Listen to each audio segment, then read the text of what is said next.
नमस्कार. आमच्या न्यूज चॅनलवर तुमचं सगळ्यांचं पुन्हा एकदा मनापासून सहर्ष स्वागत. आताच्या क्षणाची सर्वात मोठी बातमी. उद्धव ठाकरे देणार शिंदे गट आणि भाजपला दोघी पछाड. लोकसभेसाठी ठाकरेंचे 11 शिलेदार लोकसभेच्या रिंगणात. तर काय आहे ठाकरेंची रणनीती, या संदर्भातली मोठी आणि सविस्तर बातमी पाहण्याअगोदर आमच्या चॅनलला सबस्क्राईब करा आणि बेल आयकॉनला प्रेस करा.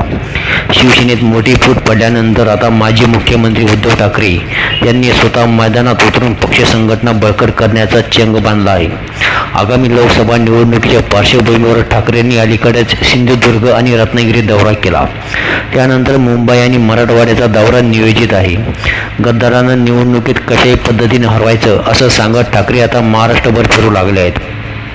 यातच आता पुढील लोकसभेच्या निवडणुकीसाठी ठाकरेंनी 11 शिलेदारांचं नाव जवळपास निश्चित केलं आहे आणि ठाकरेंचे हेच 11 शिलेदार भाजप आणि शिंदे गटांच्या पोटात गोळा आणणारे आहेत. एका बाजूला महाविकास आघाडी लोकसभेच्या निवडणुकीसाठी जागा वाटपाची चर्चा सुरू आहे, तर दुसऱ्या बाजूला शिवसेना ठाकरे गटांनी आपले 11 उमेदवार जाहीर करून आघाडी घेतली आहे.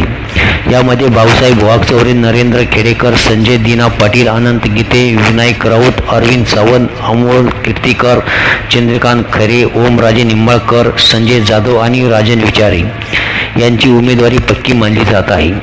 लोकसभा निवडणुकीकरता अद्याप जागा वाटप झालेले नसून राज्यात महाविकास आघाडी विरुद्ध महायुती असा सामना अटळ आहे. यातच राज्यात झालेल्या पक्षफुटीमुळे राज्यातील राजकीय चित्र बदलत चालले आहे. त्यामुळे या निवडणुकीत कोण भाजप मारणार याकडे सर्वांचे लक्ष लागून राहिले आहे. पण आपल्याला काय वाटते, या निवडणुकीत कोण बाजी मारू शकते, महाविकास आघाडी की महायुती? याविषयीची आपली प्रतिक्रिया कमेंट बॉक्समध्ये व्यक्त करा आणि बातमी आवडल्यास त्यात लाईक करा. आणि अशा चालू घडामोडीच्या आणि राजकीय घडामोडीच्या ताज्या आणि अपडेट बातम्या पाहण्याकरता आमच्या चॅनलला सबस्क्राईब करा आणि बेल आयकॉनला प्रेस करा. धन्यवाद.